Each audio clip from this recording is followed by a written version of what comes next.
This story is entirely fictional, created only for entertainment. This is a fictional sci-fi series set on future Earth 2130. Nothing in this story is real.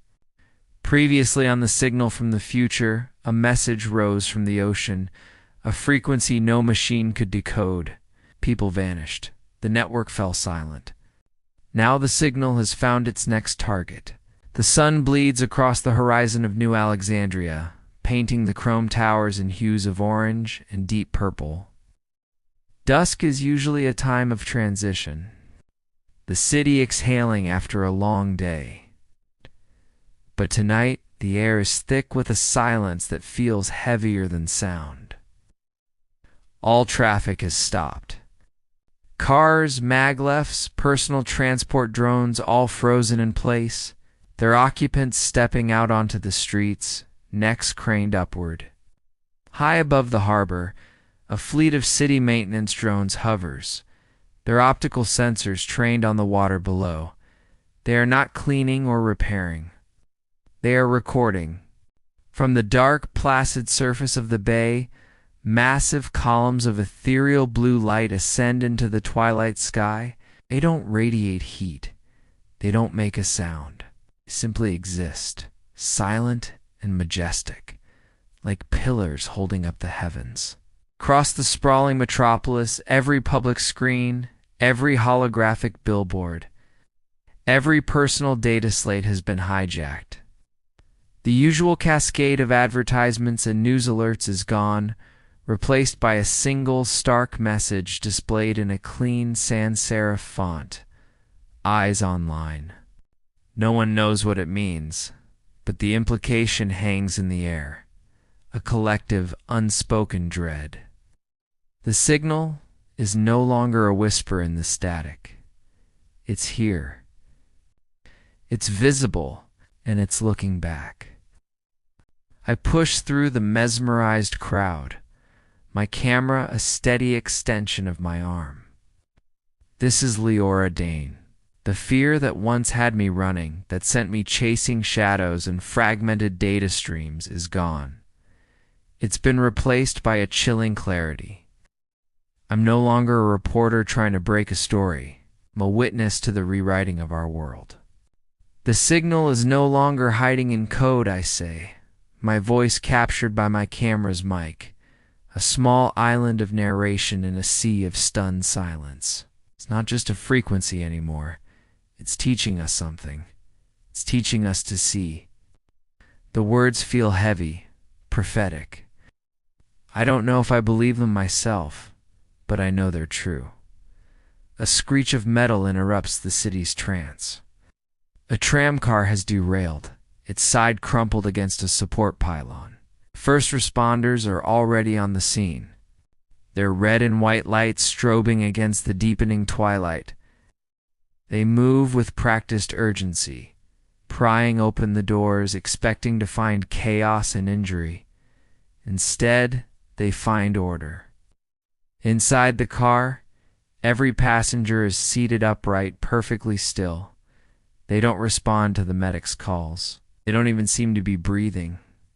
Their heads are tilted slightly as if listening to a sound no one else can hear, and their eyes are glowing with a faint pulsing teal light. The glow is synchronized, a slow, rhythmic beat that mirrors a resting heart. One of the emergency workers raises a camera, its flash igniting the dim interior. The sudden burst of light triggers a reaction. In perfect unison, every passenger in the tram turns their head toward the lens. The faint teal in their eyes flares into a brilliant, blinding cyan. The light cascades from person to person, a chain reaction of silent awareness. They are connected. They are one. The next day, the world demands answers. In a sterile, brightly lit press hall, Dr. Myra Soul stands at a podium, the weight of global attention pressing down on her. She was once the lead scientist trying to decipher the signal. Now, she's the de facto spokesperson for an event that defies every known law of physics and biology. Reporters shout over one another. their voices a chaotic blend of fear and accusation. Is it a virus, Doctor? Is this a biological weapon? Mira raises a hand, and an improbable silence falls over the room. What we are witnessing is not an infection, she says, her voice unwavering. It is not a form of biotechnology.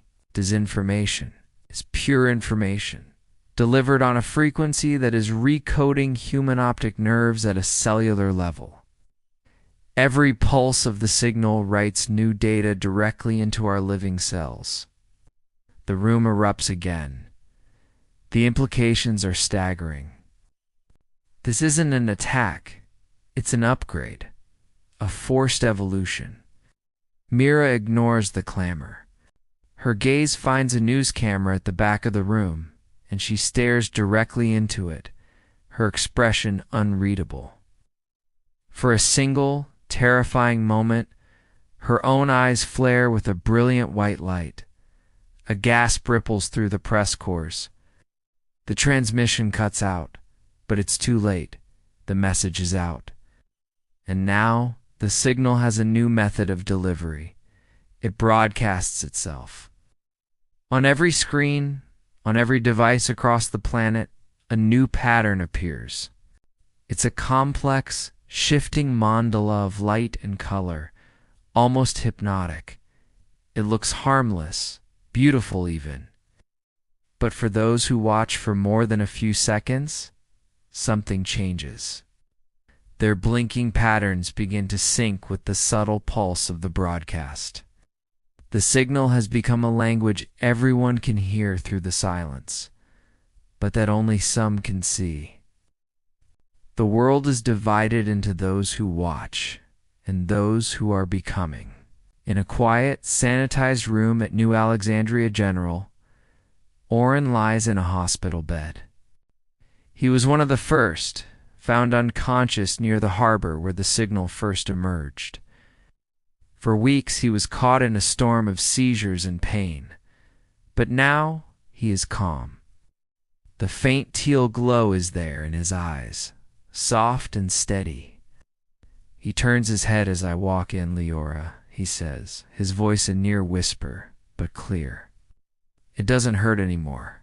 A small smile touches his lips. It's different now. It shows me things, patterns, structures in the dark. I think it's building something. I look at the medical monitors surrounding his bed. The lines and numbers that once charted his failing body are now moving in perfect, synchronized harmony with the pulse in his eyes. The machines themselves seem to be listening. On one of the main diagnostic screens, the chaotic streams of data resolve pixel by pixel into a single word: evolve. Just as the word solidifies, the lights in the hospital flicker and die. Then, across the entire city, the power grid collapses. One by one, the towering skyscrapers go dark. The streetlights vanish. New Alexandria, a city that never slept, is plunged into an unprecedented blackout. But it is not truly dark. From my vantage point in the hospital window, I can see them. Millions of tiny lights spread across the cityscape like fallen stars, the glowing eyes. They are in the streets, in the buildings, in the silent, stalled vehicles. They pulse together, a vast, interconnected network of living light. It's a vision that is being replicated across the continent, across the world. From orbit, a lone communications satellite records the phenomenon. Earth is no longer just a blue marble. It glimmers and pulses like a vast neural network waking up. I turn away from the window and catch my own reflection in the dark glass of a powered-down monitor. My heart pounds in my chest. There, in the reflection of my own eyes, I see it. Not a solid glow, but a swirling, nascent constellation of light within my irises. Tiny pinpricks of teal and silver, moving like distant galaxies, It's happening to me. Tears stream down my face, but I'm smiling. This isn't an ending. It's not an invasion. It's a metamorphosis. It's not the end of us, I whisper to my own reflection. It's the beginning of something we can't turn off.